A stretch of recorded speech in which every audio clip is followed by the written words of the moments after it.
Once again, everybody, to the HGC Qualifier, the first one, and we are in the first round. We have Team Clueless going up versus JoAH. And I know that you probably don't really know these teams, but I can promise you that you will know a lot of the players that play in them. A lot of the teams have reformed for the HGC 2017 qualifiers. It's going to be pretty epic because Blizzard is setting up a league system next year, and every single team that participates in the league already is guaranteed $100,000, which is pretty decent and basically allows you to focus full-time on Heroes of the Storm.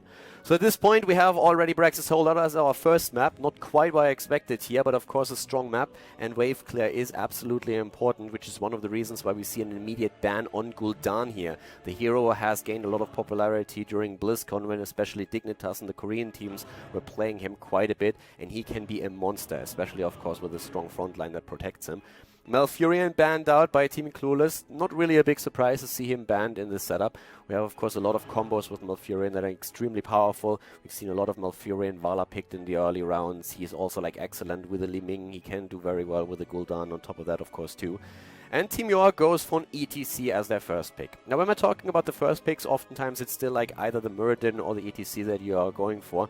And I wouldn't be surprised to see Clueless head into a Muradin. Then again, this is Brexit holdout, so there's a few different rules that apply here. While Muradin is an absolute beast, you can also head into a Johanna here, for example, if you just prioritize the wave clear a little bit more over the survivability and the crowd control that the Dwarf is offering you. So that's one of the things that Clueless could be considering right now. Li Ming already taken, and they are actually heading into apparently a Zarya as their first pick. So shields galore on their end, which is something that will definitely help them with the survivability. Not really a solo tank, but we are probably going to see them just specking into another one together with that. But JoAH has a couple of options right now. If you go for a really heavy team setup, a team fight setup, you could go into Muradin as well. I would say on Braxis, it's a little bit more unlikely that we're going to see them with Muradin ETC. But depending on how exactly they're going to approach this, it's of course still an option for them. When we're talking about Braxis, we're also talking, of course, about strong solo laners. And one of the heroes that is extremely powerful on the map is, of course, Rexxar. It's for him quite easy to hold a beacon and then at the same time still control the experience on the lane itself. So this is definitely a hero that we have not only seen at BlizzCon, but that we could see here today if Braxis is being played a little bit more often. Tychus, first of all, is being picked here, so a bit of damage. So far, there's no real dedicated solo laner for either one of these teams that you would expect in this setup. Keep in mind that the only hero that is also banned out is Varian. Every other hero is allowed, and actually, at this point, we have, with the new patch, a lot of options for the players. Thrall, for example, is coming back into the meta quite strongly, and especially with Earthquake being buffed. And it might be a bit surprising if you haven't played for a couple of days, but Earthquake seems to be the go-to heroic ability these days, and it's actually allowing a couple of very interesting plays in general, especially if you spec that with an ETC that gets a lot of stage dive value, if you have any kind of AoE that you can bring to the table, because it's extremely difficult to walk away from an Earthquake. For now, though, it's pretty standard in ETC at the start. Tychus in here as well. We have Rexxar, as we just talked about him a few minutes ago. We have Rexxar now being set up too, so already the top laner for Team JoAH, the mainly German team, has been locked down here. So that's pretty good for them, actually. It's good lane control at the top lane. Question is, of course, how Clueless is going to react to this. I would say there's a couple of things that you can do. Either you are picking a strong solo laner for yourself, or you just try to set up occasional ganks against the top lane and try to take the Rexxar down. Heroes that would be strong with that are, for example, Dehaka, Falstad, and especially Dehaka is, of course, a hero that we have seen also a lot at BlizzCon, and right now he's a real strong go-to hero. The thing is, though, if you're already running the Zarya, which is exactly what Team Clueless is doing right now, it's a little bit less likely that as your second frontliner you are picking a Dehaka. It's not really the most common setup that you would expect here. Falstad is actually banned out by Clueless, so they are currently trying to get rid of the bird, and they actually ban him out. Team JoAH could now actually try to either ban out... I mean, in this setup, they are most likely going to ban out a tank. They could ban, of course, some of the damage dealers and try to eliminate a bit of the wave clear, but if they are trying to push Clueless into a bit of a warrior chokehold, they could definitely do that right now. With Zarya already, you can expect them to try and go for a bit of a beefy frontliner, but they seem to be a little bit more worried about Alarak, who can, of course, at that solo lane also put a lot of pressure on Rexxar, so they don't want to risk anything here. And at this point, I'm immediately going to ban him out. So, okay, engage potential on the side of Clueless with that top lane already gone a little bit. They could still head into a Thrall if they want to have a dedicated top laner. Falstad is already out there. We could potentially see, I suppose, a Chen, even though I'm not quite sure how exactly Clueless would run that combo then.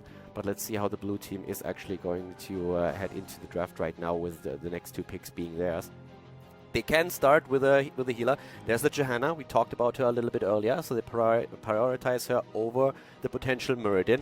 Again, Johanna caters a little bit more to the map itself, whereas Muradin, of course, as a tank is usually more like the go-to version. He's more like the guy that you never really do anything wrong if you're going into a Muradin, I'd say. He's always a decent pick, but Johanna in this particular setup just caters more towards the map objective and the wave clear that you really need here.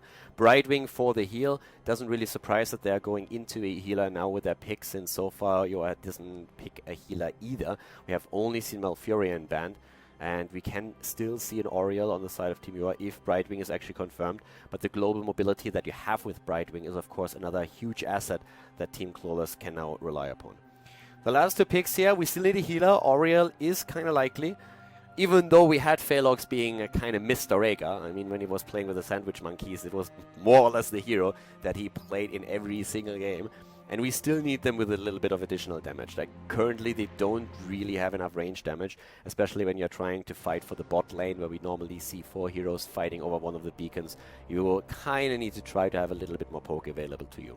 Avala is an option for them, for sure. The multi-shot build in general is allowing them to push the lanes back even faster, so the wave clear potential would be stronger for them. They can also, like, poke from a safe distance then later on, and overall she's a pretty safe pick.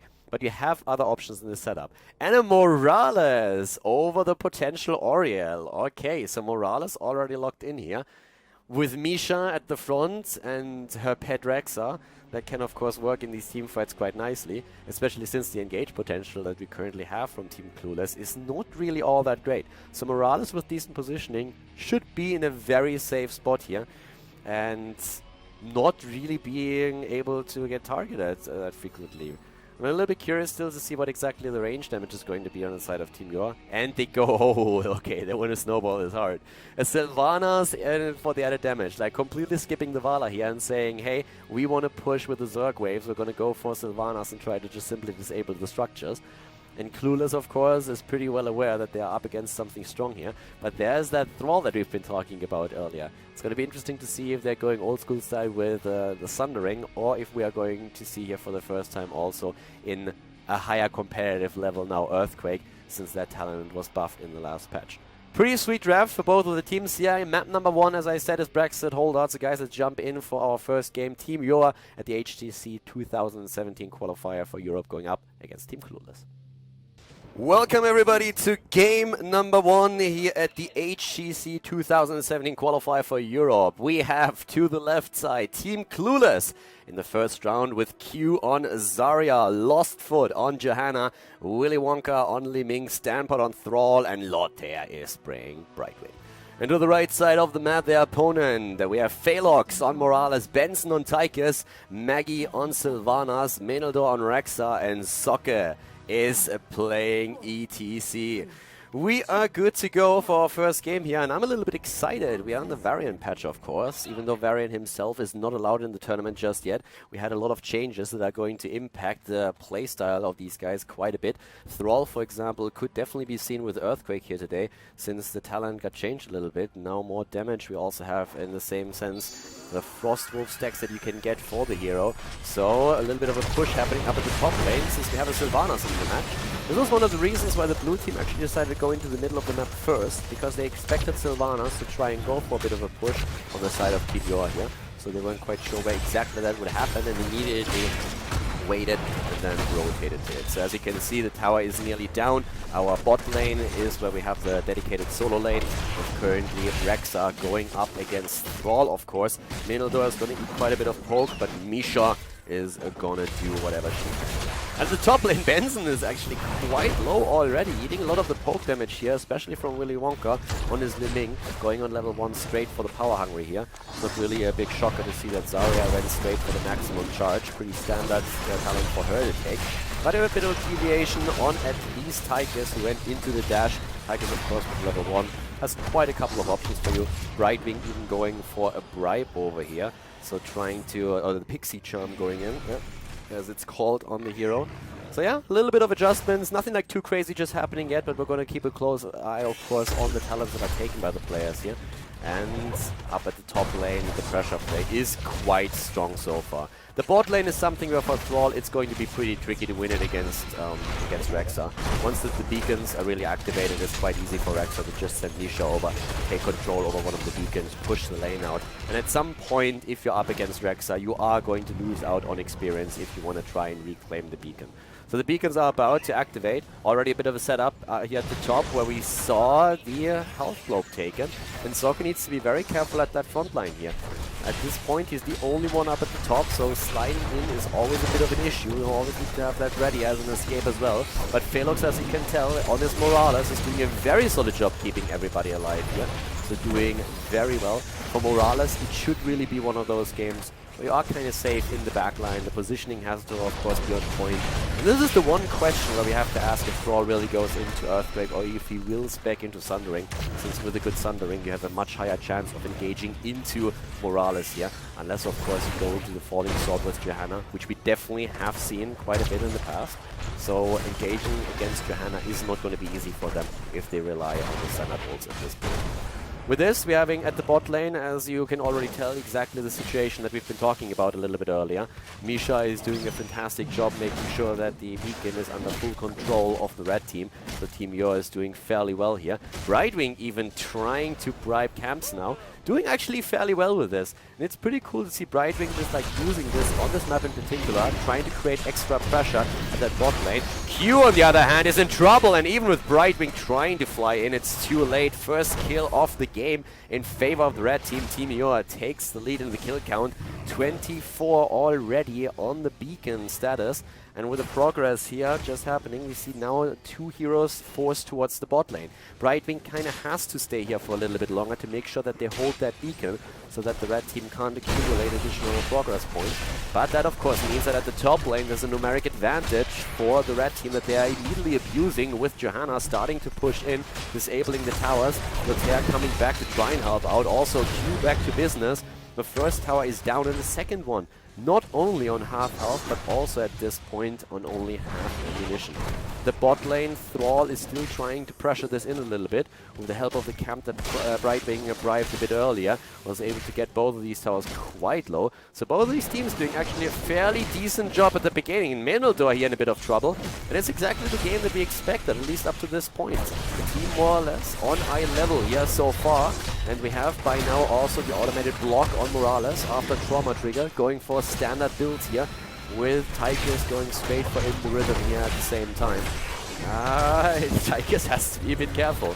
Benson is always very eager to get the damage out there. And with Felox helping him out, that's not usually an issue. But Felox on his Morales needs to be careful with the mana in particular. Q just shielding with Zarya whatever he can. Willy Wonka, on the other hand, on his Li Ming, needs one desperately, since he's once again the focus of attention of Tychus, and that old Renegade is pushing out the damage numbers. At the bot lane, Thrall is still under a bit of pressure, but is able to actually do a fairly decent job thanks to the Frostwolf resistance. We finally have the wave also attempting to go straight in. The blue team doing really well. With Khaldor being this slow on his hero, it was an easy time for Thrall to actually just like break through, and now that first Zerg wave is fairly strong and they are getting real damage in. Only 25 progress percentage points on the side of the red team, so currently we're seeing Team Clueless doing a fantastic job pushing down here at the bot lane, whereas the rest of the team is already clearing the fort up top and tries to go for a kill against Soccer. Very solid performance here, taking a slight lead in experience, as both of the teams are now not only on level 7 talents, but also level 8 already on the board for the team in blue. Clueless is attempting to take down Misha. Call Peter because the bear is down. First kill here for them. We're seeing follow-through, of course, also taken on the side of Thrall, who went into the Chain Lightning Talus to have his additional lane sustain and get that poke in. At the same time, when we're talking about Zarya, we have her on Give Me 20 and going straight into the Hit Me, working on the quest talent already as is. And of course, in the same time, if you look at Sylvanas, you see that she's really starting to focus highly on the wave clear here, going even into the unstable poison on level 7, trying to blow these waves away a little bit faster, and therefore also get access to the objective itself. On the other hand, when we're talking EDC, a bit of extra damage thanks to the level 7 talent, also cleared with the Echo Pedal. More push happening on both sides right now, with the bot lane about to be cleared. Yeah, we could see another kill against Misha, not quite, but the fort is definitely going to fall. So they're going to take this one down as well. There's a ton of pressure at this point against Team JoAH. The red team finds themselves on the back foot, as now at the top lane they desperately try to at least take one of those down. The problem is level 10 is imminent for the blue team, and with Clueless reaching their abilities, they already need to back off here. Couldn't even take the trade completely, but the minions might finish the job. Even the polymorph on one of the Marines, and that barely is able to save them. Now we have the boss currently in the middle, still ignored, but yep. Lost foot already on the way up to the top, and the rest of Team Clueless is attempting to just make sure that they have with additional mercenary camps a lot of pressure on those lanes. A very nice situation right now for the blue team. Clueless is still in possession of both of their forts. Oh, bless shield, the kill! Sundering being used, and they are going for the engage. Sylvanas is down, and there's no way for Morales to escape. So in this case, we don't see the Earthquake. We actually have Sundering to engage that backline a little bit harder, and that worked very well. Blessed Shield, Sundering right after that. A good engage on the side of Clueless, and they get 2 kills out of it. At the bot lane, Khaldor is currently starting to take control of the lane again, and the beacon on top of that too, taking a few of the towers with the help of the minion wave. But of course, they still need to somehow try and make sure that they get the top beacon as well. And so far, that hasn't really worked out for them. Medivac now flying in too, so trying to get the additional mobility on the battlefield. And also the Medivac itself is another escape tool for Morales if she's being attacked here. We're having also Odin, Commandeer Odin taken, and we actually see for Rexa unleash the Boars. Not really the talent that you usually see on him, but he's definitely going to give them a little bit more control over these fights as well. Also, of course, for ETC, the stage dive has been chosen, so they can use him on the off lane, trying to get some additional experience, and filling a similar role actually as to what Lothair is currently doing on his Brightwing. He's pushing the bot lane in quite heavily with the help of a camp that they've been taking a bit earlier. So far doing a very decent job here, and you can tell that the red team is starting to struggle a bit with the objective. ETC is taking one of the beacons, but the rest of the team had to go straight down to the bottom right wall and make sure that they take the camp down, which they by now did. But at the same time, we're now, of course, also seeing Soccer still attempting to guard the point here. If they get one Zerg wave, like a big one, they can really start pushing that in. Oh, but the trap is set, and Misha is dead. I don't know, like every single time you see a team pick Misha and her pet Rexa, it's always a little bit sad if Misha herself is being attacked here. She seems like the sacrificial pawn, and that's exactly what happened there. But it was a good move on the side of Team JoAH for sure, making definitely certain that no one would die in that bush, so a bit of a party bush setup by the blue team. Rexa is with the rest of the team as the tank at the bot lane, is in this case ETC, who, because of his stage dive, is of course trying to be the one that gets the experience and could always join the team fight. We're talking about levels, and we're starting to see Clueless heading into level 13, and of course they want to have the extra talent here. They have 42% already on their progress bar against 0, so Team JoAH is starting to struggle a little bit in this particular setup. If you're looking at the damage numbers and also the wave clear in particular, of course, you can really tell that yes, Sylvanas is doing a great job at 57,000, but we have also Li Ming with 41k and Zarya with 40k herself. The fight about to start on the other hand down here though, as we have Q starting to walk in, still waiting for his ult with the expulsion zone, not using that just yet. Point has been taken by Misha. Commandeer Odin about to start. The fight is happening. Iron Skin already in. No kill just yet, but ETC jumps in, waits for the slide. Standpart is already low, gets shielded though by Zarya, as Benson is trying to push out the damage and is actually poking quite nicely here. Velox in the backline, safely trying to heal all of them up, but Willy Wonka with another little flank trying to go for it. All of the ults already on cooldown, with the exception of the Blink heal in this case, and also, of course, Misha. And also at the same time, the Medivac. Once more, they are starting to move back here. They still have control over the top beacon, so that is a bit of a saving grace here, but they need to do more than that. They also had to disengage eventually, since there is still a wave pushing through the bot lane, and that would have resulted in a lot more structures lost. Using now the fly-in. Lostfoot is there, sees that happening. JoAH might have a problem, might have a big problem here. Is immediately being attacked. The rest of the team is starting to join in. Lostfoot is popping his iron skin. Very low already though. Benson attempting to flank and see if he can get a kill here. Maggie nearly dead on Sylvanas, but Phalux keeping him alive. Grenade coming to play once again, but the kill against Sylvanas and the resets allow Willy Wonka to go straight for kill number 2. Both the damage dealers are already out of the fray as Soccer is in trouble. Great job by Team Clueless. These bad boys are currently doing really well. Another 100% wave for them against 0. And the top lane is already being pushed as the Zerg wave is about to join the fight. Great situation here now for the team in blue here on this first map of the HGC 2017 qualifier. Top lane is being pressured. The Zerg wave is, of course, on the way down to the bottom of the map. Soccer has to deal with another camp as we're seeing the full might of the Swarm and hitting that keep up to the top. Benson again with the ult here, trying to make sure that he gets a little bit of wave clear in, but so far it looks like it's going to be a real rough defense for them. They need a kill and they need it soon. ETC could jump in and he does it. Goes in, goes deep, goes for the stun. They're trying to get an insta kill against Thrall. Not gonna happen though. Most of the ults already used, but in this case we have once more Commandeer Ode and Expire. They keep about to fall and that's all that Clueless really needed to do here. They're gonna move back, but they still haven't taken down the keep actually. I mean, one single shot and it's finally going to fall, but so far it's just a big team fight in the backline where Benson is again in trouble. Gets a quick shield for Morales though, but there's the Blessed Shield locking them in place, and once more Sylvanas and Tychus are both eliminated. Khaldor is on the run, the keep has fallen, and Morales is attempting to escape, but taken down as well. 8 kills versus 1, 15 versus 13 on the board now in levels, and the core is under attack. Khaldor and of course Soccer are attempting to just push them back long enough for the Demon Shielders to come back into the match, but this is rough. Bot lane still being pressured as well. Soccer able to, for now at least, push them back. Yeah, the core is not going to fall, but Soccer himself is going to die. And Zarya, of course, also trying to block them out here with the expulsion zone. At the same time, now again, the bot lane is still pressuring. Not too heavily, but this is eventually going to result in the wall also being broken. And the problem really is that level 16 talent that is just going to be around the corner for the blue team. They're going to get that extra talent and therefore a bit of an advantage in those team fights. And at this point, there's easy camps to be taken on the map for the blue team. They're going to try and paint the map blue, trying to get camp after camp to increase the pressure.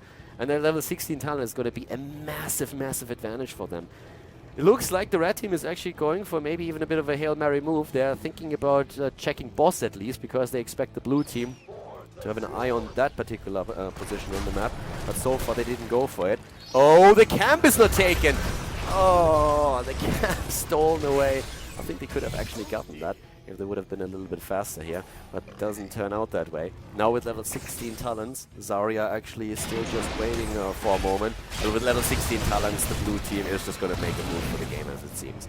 They're pushing through the top lane quite heavily, not only with the siege tanks here, with the catapult, but also with another camp that they have. They can simply take whatever camp on the map they want right now. They can go for the boss, they have full vision on the top lane, they know that they have a timing window here, and they have a 2-level lead still, but instead they're just trying to go for additional wave clear. Controlling the map right now, pushing the lanes back, trying to make sure that they have full vision on what's happening. Thrall himself is aiming for the camp over here, so he's going to increase the pressure, and they seem to be waiting for the objective. With the talent lead that they have, they can definitely afford to do so. They don't really want to risk anything apparently going for the boss. They know that them being team wiped is one of the only ways how the red team can come back into this. But let's see how exactly they are going, how Soccer and his boys are going to try and approach this. Because they can attempt to play around the opponent a bit. They have the stage dive, they have also the medevac on Morales, but if they get caught on the map, they will be in trouble. So they take control over one of the beacons at this point, half level until they're level 16. Rexa is, yeah, going the wrong way. That's a dead Rexa right there. Thrall uses the Sundering, and this is the end of Rexa. Misha also eliminated with this, of course, and this should be another wave for them for sure. 16 is still not available. They started to take the one at the bottom here. Soccer is already moving away, can always stage dive to safety, is already moving straight to the top. They got a slight lead here actually, even in the progress, but now Lotea is there. Yeah, there comes Morales, starting to fly in. They're trying to play around them, Maggie is also appearing with the Sylvanas, but they're attempting to go for a fight. Lost Foot is moving in, can't really stop them from disengaging, though at least it doesn't seem like it. They don't have 16 yet. Phelox is still there and was trying to... Oh, I'm not sure if that's going to work for him. Soccer slides away, Maggie is joining up, Rexa is back to business. They still don't have 16. They're losing control here. All right, so far, well done actually. Good cleanse coming in on the side of Morales, making sure that Maggie can escape here. But that progress bar is nearing completion and we have nearly 100% reached. Yep, there it is. 100% versus 18. Oh boy, that's gonna hurt now. So we have the Swarm once again moving in, this time at the bot lane. And with level 16 talents finally being reached, Inoculation, Titan Grenade have been picked up. We have the Cold Embrace, the Primal Intimidation, and the Showstopper. And this is really, they have to win a fight right now. There's the Odin, it's now or never. You have to make something happen if you want to come back into this game. The keep is going to fall one way or another. You might be able to save the core, but you need to make sure that you get a win in the team fight itself. Misha already dropping fast, already down here. Soccer is also trying to just still zone the opponent a little bit. And so far, they are still holding strong here. They're doing fairly well defending the Zerg wave, but they still need to make sure that they take down the opponent. It's even talent fights. That's the one chance that you have to really go for a battle here. Stampart missing the Wolf, not able to lock Soccer down, but they still hold their heroic abilities. They still have the Sun Ring, they still have the Expulsion Zone. They should easily be able to disengage here. And they, of course, have all the trump cards in their hand. Isha is back. They're starting to move in. Benson trying to apply some pressure to JoAH, who had to use Iron Skin. It's in cooldown right now. But everybody just disengaging. This is really the only time frame that the red team has. Team JoAH has an opportunity to go for a fight here. It's 16 versus 16 talents. The only chance that you have to make something happen. Soccer already polymorph, moves back, healed by JoAH, helping him out here. Melodor moving in from the side. Sundering is in, but doesn't really do too much. Here comes the stage dive, trying to just reposition himself. Soccer is in trouble, quite a bit of that, and he is eliminated. Expulsion Zone already used by Zarya to make sure that they can lock him down. Melodor at this point is just attempting to escape, but this doesn't look pretty. Willy Wonka taking complete advantage of the resets and taking down the second tank as well. Hero damage for Li Ming at 72,000 at this point. You're already seeing that especially has a massive impact on this game, and they are really just eager to finish the job. Going for the core right now. Game number one looks like it's a set thing when we have Team Clueless about to take the lead here. Lost Foot zoning the opponent. That's just way too much pressure on the core. This is going to be it. First game ends in favor of the blue team. Team Clueless taking the lead at the HGC Qualifier for Europe. A 1-0 lead in the best of 3 series.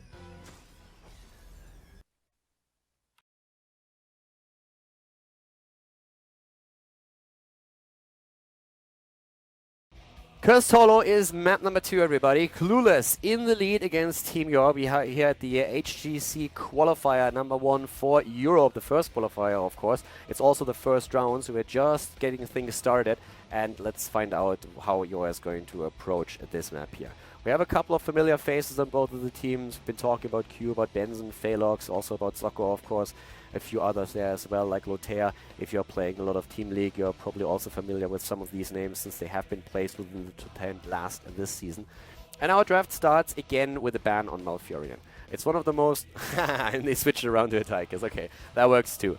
Like, Malfurion is a pretty solid ban if you want to get rid of him. There's a lot of stuff that you can combo off Malfurion. Either you are focusing on the roots, an ETC slide a Meridian stun into a root is quite strong. But at the same time, of course, you can also like try and just make sure that his trade is innovate, is reducing cooldowns and gives you back mana. That combos very well with the Vala and also with potentially Ming.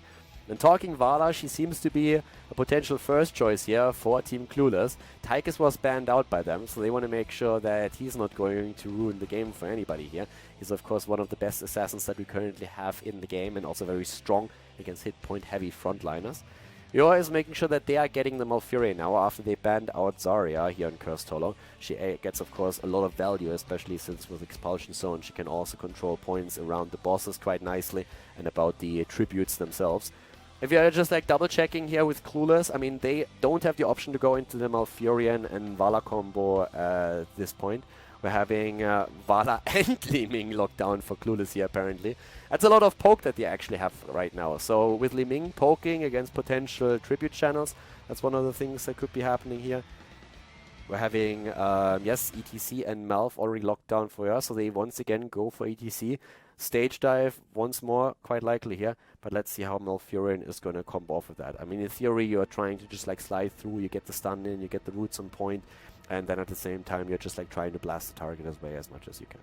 So, Clueless, on the other hand, Muradin. Alright, not really a surprise. Again, Johanna was prioritized on the last map simply because the wave clear is way more important there and you're trying to cater towards the map objective and also the playstyle of the map a little bit more. On Cursed Hollow, you can still play with her if there's a lot of personal preference on your frontliner and he really wants to play Johanna, but Muradin just offers quite a bit.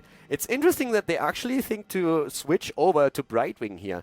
That's them prioritizing Brightwing even higher than Muradin, which is definitely them taking a risk, because there's a very good chance that Muradin is now either banned out or that the red team is saying like, well, if you don't want him, we take him too and play a double tank here. But they ban him out. So Zarya is banned, Muradin is banned as well. The red team has the next two picks, so in theory they can even add another frontliner to their setup now and try to limit the pool of Clueless even further. So prioritizing the Brightwing this highly already shows that they really value the global presence and maybe even want to go again for a bit of a bribe strategy there. They ban out Forstad, and that would deny some global presence to the red team, even though they have with ETC at least the option to go into the stage dive. But right now this is going to be a pretty interesting pick. What's missing for YoAH is still range damage, which is another reason why Clueless actually ban out Falstad. They already have access to Vala, they have Li Ming, they ban out Falstad, they ban Tychus. That's a lot of damage dealers already gone. So when we're looking at Team YoAH, they have to really think about, okay, what are we going to go for backline damage? What exactly are we going to add to our setup? Do they play something along maybe a Jaina? Do they are trying to rely on a Zeratul Jaina setup together with an ETC, with a Malfurion to try to get these insta-kills? Zeratul himself is extremely strong right now, has of course also seen a few changes in the last patch which allow for even more mobility early on in the game, and he can pressure Li Ming, he can pressure Vala, and that would also again account a little bit for the Brightwing here, because Brightwing with Peekaboo can really play against the Zeratul, so it might have been one of the things that Clueless was thinking about when they made that switch over. Jaina is already taken, and now we have a Stitches pick. Now Stitches, not necessarily what you would expect here, but he is quite nice when we are talking about Stitches hooking a target, Malfurion throwing down the root, trying to lock the target down. We have Jaina ETC to follow up with additional stuns, slows, and of course damage. But what they still need is some sustained damage. That would be definitely nice for them. So unless they want to play it extremely melee heavy and try to go for another, let's say, melee assassin, they are very limited in what kind of options are still available to them with auto attack damage. We have seen, of course, a fair amount of Sergeant Hammer, so you can always argue that that would be one of the picks that they can aim for here. At the same time, you could try and go for a bit of a poke game with a Lunara here, if you really wanted to. Clueless is adding Tyrael, thanks to his added value on the map with the Hold the Ground at level 16. He's, of course, always a good option here. They have a Leoric as well, that can, with the Drain Hold build, put pressure on Stitches, on ETC, has Wave Clear in addition to that, can use the Entomb then later on in these situations, so that might work for them as well. But I'm very curious to see what the last pick is going to be for the red team at this point. They are behind, so they really need a win here now. And they have actually a pretty decent setup. But they could still play this even with the Zeratul if they wanted to, but it would make them very melee heavy. And they need damage. They definitely need some damage so that Stitches, after a hook, that they get value out of it. Stitches could go for Gorche even, he can go for the Puritic Bile. We have seen at BlizzCon matches with Stitches Falstad combos, but in this case are of course not possible anymore since the bird was banned. But where you gorge, where you just like try to gust away and then you isolate the target and take it out. But if they really want to get these insta-kills and rely heavily on the hooks, they need some more damage than they currently have. Jaina alone is not going to do the trick. And there's the Lunara. We talked about her and they are actually locking her down. Lunara is being picked here, so we have 2 damage dealers, quite a bit of poke here. The options were limited for Team YoAH. I could have even seen them go into Arena. It's not your usual pick, but Seasoned Marksman got buffed a little bit, We have with Reyna a hero that relies heavily, of course, on positioning, but it would have been an auto attacker that they could have relied upon and try to pressure Leoric and Tyrael even more. In this case, though, Lunara has a little bit more mobility than him, and they are trying to also gain the vision that they get thanks to the Wisp. So there's definitely a lot of points in favor of her. So guys, game number 2 coming up. Khaldor is the map. Team Clueless going up against JoAH at the HGC 2017 qualifier for Europe. Game number 2, everybody, is starting up as we are at the HGC 2017 qualifier number 1 for Europe in the first round. And to the left side of the map, it is Team JoAH in blue with Phalox on Malfurion, Maggie on Lunara, Soccer on ETC, Khaldor on Stitches, and Benson on Jaina. To the right side of the map here on Khaldor, second map in the best of 3 series. It's Q on Leoric. We're seeing Willy Wonka on Li Ming once again. Had a huge impact on the last game. Stanpart on Vala, Altea on Brightwing, and Lostfoot is playing Tyrael. So let's see how the game starts up. First of all, we have for Malfurion Shando's clarity taken, so they're going to heavily try to rely on that, especially, of course, with Jaina on the setup here. We're having the block party on ETC, so he's going to attempt to make sure that, especially, of course, good old Vala is not going to get value out of this. And let me just double check that Vala skin real quickly. Oh, 6.5 out of 10 for sure. I like it. Look at that, looking sexy, both of the girls. I'm liking it. Having the mounts there as well. That's exactly what I wanted to see here. Going for Cowboy Vala. That's my cowgirl right now. My Vala finally reached level 20. I'm very happy about that. Couldn't really play her as much as I wanted to the last few weeks, but she's finally... they grow up so fast, don't they? Big pressure play happening here at the bot lane, of course. The same up to the top, so both of the teams are just going for early pressure here, taking a few of the towers down. Q and his Leoric is just like very much alone up there. Not rocking the Space Lord, so yeah, I guess the girls make up for it with the skins down here, but that's definitely a bit of a loss in style points. Besides that, the machine gun build on Jaina is already starting up, as you can see, going on level 1 straight into the Winter's Reach. Maggie is attempting to just like stop that onslaught somehow, but it looks more and more like we are going to have a trade in fort simply. The push pressure or the speed is actually not even close to being the same though, with Benson, Phalox and Soccer struggling up at the top a little bit. And the more I watch this, the more I think we're going to see the red team coming out way ahead out of it. I was really expecting them to go a little bit more aggressive on Q and attempt to take that fort down. But at that bot lane, Maggie is already losing that fight quite significantly. Altea alone can just simply use his phase shift to go all the way up to the top lane and help out. Oh, but all of a sudden, Q in trouble, but they can't get that kill locked in. And Soccer, even though he's being healed, is eating way too much damage. Brightwing heading straight over together with Stanpart on this Vala to get even more pressure. Keep in mind that 2 minutes into the game, the mercenary camps are spawning on the map, with the exceptions of bosses that spawn 3 minutes in. So the idea here, especially on Khaldor, is at the 2-minute mark to go to the Siege Giant camp and claim it. As soon as you do that, the tribute is about to appear on the map, and if you're lucky, you're going to get a lot of value out of that. And I'm going to explain that in just a second, as we see the push still happening. So the camp for the blue team is going to go through the top lane, and the camp for the red team is going to go through the bottom lane. If you're lucky, the tribute is going to spawn on the opposite side of the map, and then your camp is going to get a lot of value, since the opponent has to make a choice of either letting the tribute go or just ignoring the camp that can do a lot of damage. In this case, it didn't really work out for Team Clueless, since the tribute spawned at the bot lane, but they were already ahead, and in this setup were simply going for the tribute anyways. The top lane is still being pushed, but Soccer finds himself in trouble. They still haven't taken that fort down. So still a bit okay. Able to get away. They should get the fort eventually, but that of course allows a little bit more space on the map, where we have Altea at the bot lane starting to push even harder, going through the tower now as well. The mid lane was pressured. Leoric finally down, up at the top, and the kill against the fort. So doing fairly well here. Experience is the same. It took them a little bit longer. I actually think that the red team could have maybe tried to capitalize a little bit more on that early lead and experience that they got thanks to the kid that was taken out. The one thing that's really important to note also is that with the 2 forts that have been eliminated, bosses are going to play a huge role. If you can take the opponent's boss, it's basically guaranteed to head straight for the team itself, so that's definitely a bit of an advantage. hybrid build on Vala. We're going to talk about that in a moment, as Tribute number 2 is already on the map and both of the teams are aiming for it. Vala heading into the Death Dealer here on level 7. That being said, the teams are both going for a bit of poke here around the Tribute. Maggie, of course, trying to use that poison to his advantage, with Lotea on Brightwing just attempting to heal everyone up fast enough. Willy Wonka also with a poke happening here on Liming. If he gets a reset, that would be fantastic for them. The hook coming in, and immediately the root on the ground, but Menildor is missing the hook.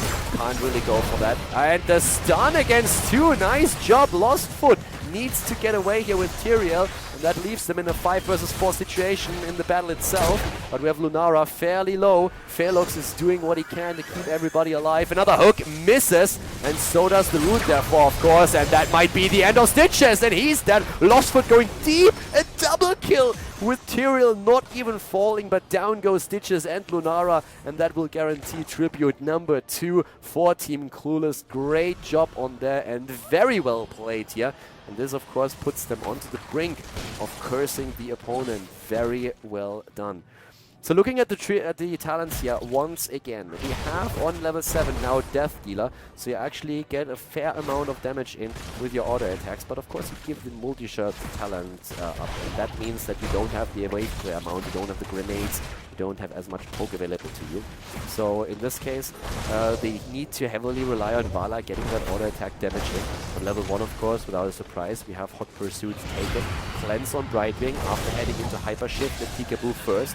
Still has to rely on the cleanse for the roots, and also, well, hooks can be cleansed out, the roots itself, and of course when we're talking about the stun that we have on the side of ETC, that's another big issue. Another Tribute is appearing on the map, both the teams without level 10s yet, but it means that we have to see a fight from the blue team to make sure that they're not getting cursed just yet. Jaina made one adjustment, didn't go for the full machine gun build. Arcane Intellect, a great hook, and the kill against Vala. Very nice positioning here from Menildor as well, trapping Vala over here. There was no escape, and that is exactly what you're trying to do with this comp. You hook a target, you blast it away, turn it into a 5 versus 4, get the advantage, and are able to take the Tribute out. So the blue team showing signs of life. They're going now also for Leoric, at least getting some free damage in. Maybe even the sniper. Q is dodging it, but he can't dodge it forever, and he will fall eventually, as we have good roots put down by Felox on his Malfurion. They need to escape it. Benson actually eating a few of these shots on purpose to shield the rest of the team. They're all disengaging. They still have the Fountain up in the mid lane and are quickly tapping to turn around and maybe re-engage into the battle. But level 10 abilities are now there for both of the teams. And that means that we have now Twilight Dream taken on Malfurion, going for the silence here. Stage Dive, Putrid Bile have been claimed. And when we're talking about the red team, when we're talking about Team Clueless, we're already seeing the Entomb locked down for Leoric. So he's going to try and isolate, in particular, yeah, well, in this case, actually, even Lunara, plus, of course, Malfurion and Jaina. But one of the adjustments that we could have seen here is a Leaping Strike on the side of Lunara, which is oftentimes chosen by players if they are facing a Leoric, since they are fully aware that he is going to try and catch them with an Entomb. In this particular setup right now, we are still seeing the Thornwood Vines, so they are trying to just like poke safely from a distance. But if Leoric gets that Entomb off, Maggie will not have a chance to actually escape. Position a little bit better right now for Felox. Lostfoot is trying to get the interrupt in, but the Tribute is taken by Position was better. Most of the heroes were already at the top. The blue team decided that they would zone with 2 heroes, and as you can see, Clueless realizing they wouldn't be able to do too much here. Already approached from the right side. If they could have had a chance to interrupt, they would have taken it, but they didn't really go through the direct path, since they knew there's a high chance that someone is setting up a trap against them. So all of a sudden, we have a fairly close game here once again. And I actually like that quite a bit, because that's the main reason why I actually picked these games, because I thought we would see a bit more closer games here. When we're looking at the kill count, you can see it's 3 versus 2. Both of the globals are currently trying to get extra pressure onto the lanes. ETC with the stage dive, and of course also Brightwing up at the top lane, joined by the rest of the team right now, with the exception of Leoric, who so far is still in that mid lane. But the rest of the blue team is aiming for a potential engage. Brightwing already providing the vision here on the other hand, and also of course we're still having those wisps on the map. Now that we're going into the mid game, after the heroic abilities have been taken, another thing that is going to become very valuable is also of course those bosses. Once that you get a kill and can take a boss, you can really get the pressure going. And as I said before, with forts already taken at the bottom and the top lane, we are now seeing a situation in which if you are able to claim your opponent's boss, you will make sure that you pressure the keep directly. And that plays a huge role, of course, with where you want to fight and take these battles. Once again, tribute on the map, and both of the teams have two already, 2 tributes. This is going to be a curse, one way or another. ETC still at the bot lane. They're trying to go for 13.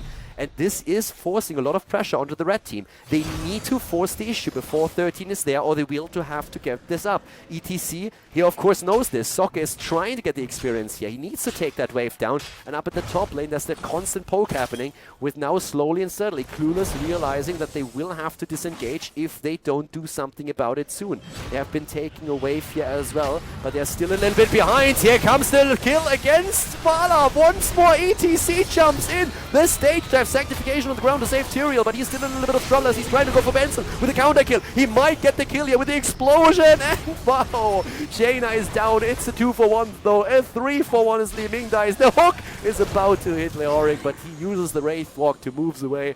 Great play here by both teams, but that hook that started things off gave the advantage once again to the blue team. They are starting to make a comeback into this best-of-3 series. Now with the pressure, what are they going to decide to do? They are already blasting a few of the waves away. Maggie on the way in the mid lane, the rest on the way down to the bottom. They need to take some structures down and make sure that they get a lead in experience and also a structural advantage on the map. The teams both on level 13 now. Stitches, oh, there is the N2. Menaldor is in trouble. Menaldor is down. Great counterplay by Clueless now. They're going straight with full force into the mid lane to get some value here. Good kill. ETC having a little bit of a free roam at that bot lane though. Stitches with Putrid Ground and Mega Smash as his talents on 4 and 13.